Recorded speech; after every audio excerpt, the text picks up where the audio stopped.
Hello po sa inyong lahat mga kababayan, muli ito ang inyong lingkod, Coach International Master Roderick Nava. Ngayon naman ay pag-aaralan natin ang laban ni Super Grandmaster Wesley So ng Team USA kontra kay Super Grandmaster Sergey Karjakin ng Team Russia sa round number 7 ng FIDE Online Nations Cup hosted by Chess.com. Sa mga hindi pa nakakapanood ng mga games na na-analisa natin sa torneyong ito, ay makikita nyo ang links sa description below.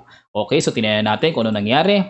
Wesley played E4, Sergey played E5, Knight F3, Knight C6, Bishop B5, Ruy Lopez. At dito ay nag-Knight F6 si Sergey. So ito yung tinatawag na Ruy Lopez Berlin variation. So ibig sabihin, nagpapahiwatig dito si Sergey na may pagkatabla ang kanyang layunin. Kumbaga, safe lang. At dito ay nag-anti-Berlin si Wesley. So sinuportahan lang ng simple yung pawn sa E4. Okay? So ipakita ko lang sa inyo again yung main line. Ang main line dito ay castle, Knight takes E4, then nagdi-D4 ang white, Knight D6, Bishop takes knight, D takes C6, and then D takes E5, at nagda-knight F5, at dito ay nagkakaroon ng early exchange ng queen, takes, ayan. So, endgame kagad. Malaki ang porsyento sa ganitong line ay kadalasan tabla ang nangyayari. So, sayang naman, white si Wesley. So, malaki ang bintahe ng white palagi. Kaya dito ay nag-D3 na lang si Wesley para masuportahan yung pawn sa E4 at gusto niya ng maraming laban pa. Bishop C5, so yan pa rin ang pinaka-main line after D3. Then, Bishop takes C6. Ayan. So, ito yung second choice. So, parang iginaya niya sa laban niya kay Adhiban nung round number 6. Kasi dito, ang pinaka-top of the line ay nagsi-C3 lang. Yan ang may mas pinakamaraming pumipili. Control lang yung D4. Okay, so punta na tayo. Nag-Bishop takes C6, D takes C6, and then dito ay nag-Knight BD2. Okay, kung mapapansin nyo, libre yung pawn sa E5. So, bakit hindi kinakapture yan? Okay, pakita ko lang ho para sa mga beginners nating tagapanood. Kasi pag kinapture ang sacrifice pawn sa E5, mayroon kasing Queen D4. Ayan, no? Naka-threat, nakahang yung Knight sa E5, and then mayroon ding threat na Queen takes F2, matchas. So, dito, after D takes C6, Knight BD2 ang tamang development. Knight D7, ayan na, since pwede nang capturein yun mamaya, ingat-ingat na. So, Knight D7, Knight C4, so pressure pa rin sa E5, F6, so solid, para talagang solid na solid yung E5, castle, then C3, ayan. So, ito yung hindi common dito sa line na ito, kasi ang pinaka-theory dito ay nag-A4 para ma-prevent yung coming B5 at para ma-protectionan yung Knight sa C4, and then ang tendency ay nagro-rook E8, ayan, and then followed with Bishop E3. Ayan, so ito ay laro ni Super Grandmaster Yu Yangyi ng China at Sergey Karjakin pa rin. So, ilang beses rin pala naging laro ito ni Sergey sa malalakas na player. Okay, so balik tayo. Ngayon, nag-C3 si Wesley. So, ito yung out of my power book na. And then, nag-Rook E8. So, ganun pa rin ang ginawa niyang setup. And D4. So, yun lang naman talaga ang logical meaning ng C3 para maka-D4 at magkaroon ng buong-buong sentro. E takes D4, C takes D4, at nag-Bishop F8 muna. So, reserve muna yung Bishop doon. Rook E1, syempre, development. And then at the same time, ay depensa na rin sa pawn sa E4. Knight B6, syempre, kailangan i-activate yung Knight para at least makahinga yung light squared Bishop. And ready na rin for development later. At dito ay nag-B3 lang si Wesley. Ayan. Okay, and then ginawa ay nag-Bishop E6 lang. So, inuobliga talaga na kumapture si Wesley sa B6. Pero imininte na lang with Queen D3. Para pag Knight takes, so still B takes C4 pa rin. Queen D7. Ayan. So, ito na yung medyo islug-islugan development na naman. Nandito na naman tayo sa pagbabasa ng silent position. So, Queen D7 ideally connects the rook. And then may possibility din yung passive rook sa A8 ay ilagay sa D8 para talagang very active. Bishop B2. Ayan. Development din syempre. Ayan na nga. Rook A D8. Rook A D1. Queen F7, ayan. So, para talagang ma-load ang pressure sa Knight sa C4 at inuobliga niya si Wesley na kumapture talaga sa B6. Pero dito, according to a very strong computer engine, meron na palang Knight takes C4 si Sergey. Lalamang siya. Takes, and then B5. Ayan, oh. Yan pala ang mas mapuwersa, mas malakas. So, kailangan dito talagang mag-react ni Wesley. So, capture. So, nawala na yung double pawn ng black dito. Tapos, may threat pa doon sa pawn sa A2. Mayroon pang Bishop C4 coming mamaya. And then, ang pinakamahalaga dito, strategically, ay nasa black na yung Bishop pair. Ayan. So, napakaganda ng nakita ng strong computer engine. Okay, pero ang ginawa ni Sergey dito ay Queen F7. And then, nag-Knight A5. So, para talagang most forward move possible. And then, mayroon pang tempo sa B7. At good move din ang ginawa ni Sergey. Nag-Bishop C8. Okay, and then dito ay nag-Knight C4. So, bumalik uli si Sergey. Bishop E6. Knight A5. Bishop C8, Knight C4. So dito parang ano na, kumbaga tanggap na ni Wesley. Sige, tabla na. Kasi dito kasi slightly better pa rin kung tutuusin ng black dito eh. Kasi nasa kanya yung bishop pair eh. Malaki ang nagagawa ng bishop pair. So parang payag na si Wesley. Nung una parang nagpapahiwatig si Sergey ng tabla. Ngayon naman si Wesley. Pero dito ay nag-iba ng tira si Sergey. Naglakas na ng loob. Ayan, so gusto niya talagang bakbaka na. So kasi kung babalik dito, mati-threefold repetition, automatically, ano kagad yung tabla kagad. So nag C5, nag-iba na. Kumapture na si Wesley, knight takes B6, A takes B6, and then Queen E3. Ayan. So yun nga lang dito ang kailangan paghandaan ni Wesley, yung activities na po pwedeng magawa ng bishop pair. So dito ay nag C takes D4, knight takes D4, then dito ay nag Queen G6. So para load lang ng pressure dito sa E4. Ayan. So ito yung mga pang-islog-islogan na naman na gugutumin ka pagka ikaw ay hindi mo basta-basta binasa yung mga ganitong tiradings. So dito ay nag F3 lang para at least extra protection sa E4. So ito na nga po yung stage na yung term natin na islog-islogan. Dapat matibay tayo ditong humawak. Kasi kapag ang islog mo parang alanganin, ayun na. Yan ang mga type na mga malalakas sa player. Ibig sabihin sa kanila niyan, ito na, bumigay na, umalangan na. O kaya kailangan ingat tayo sa kahit nakapiranggot na paunti-unting islogan. Islog-islog, dapat solid ka dyan. So dito ay nag-Queen H5, o yan o. Diba? Itong Queen H5 na naman o. Diba parang tahimik na tira pero makamandag yan. So tinatarget yung pawn sa H2 at nagbabadya na magbi-bishop D6, aatakihin yung pawn sa H2. So dito ay nag-Queen E2 si Wesley. Bishop D6, kaya nag-Queen E2 para maka G4 siya at protected niya yung second rank, especially yung under attack na pawn sa H2. Queen H3, talagang sumalaksak sa loob. Queen G2, ayan. So talagang basic principle. Kapag inaatake ka, makipag-simplify ka. Kapag ikaw ang umaatake, avoid simplification para lumaki ang apoy. Pero dito, hindi na naiwasan ni Sergey, queen to queen, yun nga lang, ito yung pinangahawakan niya. Delikado pa rin si Wesley. Matindi pa rin yan. Then, bishop E5. So, may dangerous na paparating na coming C5. Naku, kukuntiryahin na yung knight. And then, tagos hanggang doon sa bishop sa B2. So, dito ay kaagad-agad nag-react si Wesley ng bishop C3 para just in case atakihin man, mayroong knight E2 or knight B5, depensado na yung bishop sa C3. Then dito ay nag C6 lang. So since yung C5 ay madidepensahan din naman yung bishop sa C3, mas lagi natin pipiliin yung long term. Tingnan nyo, yan ang mapapansin natin sa mga malalakas sa player. So C6 long term plan yan. So para maproteksyonan lang yung mga important squares. And then knight E2, ayan na, gusto na makipagpalit-palit ni Wesley para maalis na ang bishop pair ni Sergey. Iwas, bishop C7, good move din.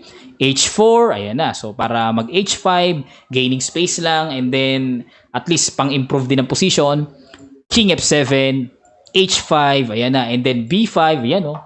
Ito na naman, paislog-islog. Ibig sabihin, ito yung posisyon na, ito yung nakakaubos oras eh. Ako sa mga ganitong posisyon, ito yung minsan parang kailangan mong mag-gain ng position eh. Kasi pag iislog ka ng tira, dapat long term yon, nakikita mo yung kahihinatnan. Second move, the third move, the fourth move, the fifth move, hanggang sixth move, dapat na-i-imagine mo yon.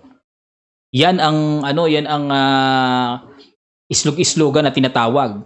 So dito nag-knight G3, ayan na. So maaring mag-knight F5, rook takes D1, nakipag-exchange na. Bakit? Then bishop E6. So okay lang din naman. Binawasan ni Sergey yung tore, pero still fortress pa rin naman eh. Wala pa rin namang pasok yung tore sa D6 or sa D7. So still protected ng strong power of bishop pair. And then at the same time, ayun kaya nag-bishop E6, meron ding target si Sergey na mag-rook A8, aatakihin yung weak pawn sa A2. So yan, ito yung mga posisyon na dapat matunugan mo, yung mga paparating na gagawin ng kalaban. So dapat malakas tayo sa ganyan. At dito ay nag-knight F5, ayan na nga, rook A8, rook D2, bishop F4, ayan na, rook C2, then nag-G6, so neutralize muna, knight G3, ayan. So dito, hindi makapture ni Wesley to eh. Takes kasi medyo maaga pa. Baka mamaya magamit yung H-file. Ito naman ang kuntiryahin. So mape-pressure siya sa H-file. So dito, pansamantala, nag-knight G3 muna siya atras. Ngayon, pag kumapture, edi knight takes. Still sarado pa rin. Wala pa rin mga kalikalikot yung tore. Okay, ngayon, kung kakapture naman dito, takes, and then saka kakapture doon sa H5, okay lang.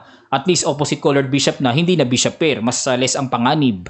Okay, and then dito nag-knight G3, C5. Ayan na naman, paunti-unti na namang progreso. Nanggugutom na naman si Sir J. So C5, unti-unting ginagapang yung pawn. Knight E2, atras na naman, Bishop D6. Yan, yan na nakakauma dyan eh.